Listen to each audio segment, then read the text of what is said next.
இயக்குனர் ஷங்கரால் தயாரிப்பாளர் தில்ராஜ் தெருவுக்கு வந்துவிட்டதாக பிரபலம் ஒருவர் அளித்துள்ள பேட்டி தற்போது இணையங்களில் வைரலாகி வருகிறது.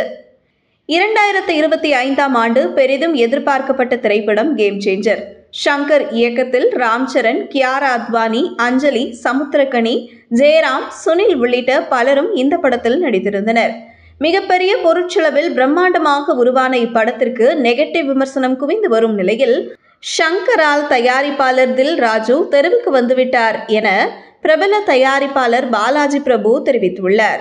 யூடியூப் சேனலுக்கு அவர் அளித்த பேட்டியில், தயாரிப்பாளர் தில்ராஜு தெலுங்கு சினிமாவில் நம்பர் 1 தயாரிப்பாளராக இருந்தார். பல தெலுங்கு படங்களை எடுத்து நன்றாக சம்பாதித்து மகிழ்ச்சியோடு சுபிட்சமாக இருந்தார் என்றும், எப்பொழுது தமிழ் சினிமாவிற்கு வந்து தயாரிப்பாளராக ஆனாரோ அதிலிருந்து அவருக்கு கெட்ட நேரம் தொடங்கிவிட்டது என்று சொல்லலாம் என்றும் தெரிவித்துள்ளார்.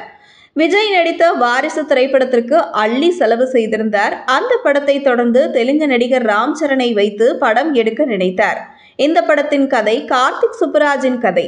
சங்கரை விட கில்லாடியானவராக இருக்கிறார் கார்த்திக் சுப்புராஜ்.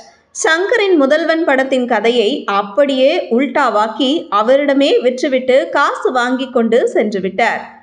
கேம் சேஞ்சர் படத்தை 450 கோடி ரூபாய் செலவில் எக்கச்சக்கமாக செலவு செய்து எடுத்திருக்கிறார்.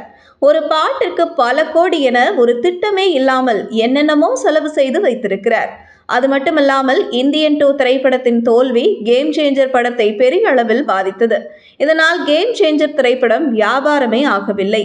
அதேபோல ராம் சரணுக்கு பெரிய அளவில் தமிழ் ரசிகர்கள் இல்லை என்பதும் படத்தின் தோல்விக்கு ஒரு முக்கிய காரணம். இந்த படத்தில் தில்ராஜு சில சொத்துக்களை அடமானம் வைத்துதான் படத்தை எடுத்திருக்கிறார். அந்த சொத்துக்கள் எல்லாம் மீட்க முடியாமல் போய்விட்டதாகவும் சொல்லப்படுகிறது. தில்லாக படம் எடுக்க வந்த தில்ராஜ் இன்று சங்கரால் திவாலாகிவிட்டார் எனவும் கூறியுள்ளார்.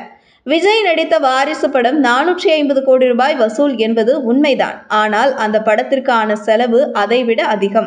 400 கோடி பணம் போட்டு படம் எடுக்கும் ஒரு தயாரிப்பு நிறுவனத்திற்கு 450 கோடி ரூபாய் வரவு வந்தால் மட்டுமே அது தயாரிப்பு நிறுவனத்திற்கு லாபமாக இருக்க முடியும். வெறும் 10% லாபம் வந்தால் அதை எப்படி லாபமாக எடுத்துக்கொள்ள முடியும் எனவும் தயாரிப்பாளர் பாலாஜி பிரபு அந்த பேட்டியில் தெரிவித்துள்ளார். இதுபோன்ற செய்திகளை தெரிந்து கொள்ள செய்தி புனலுடன் இணைந்திடுங்கள்.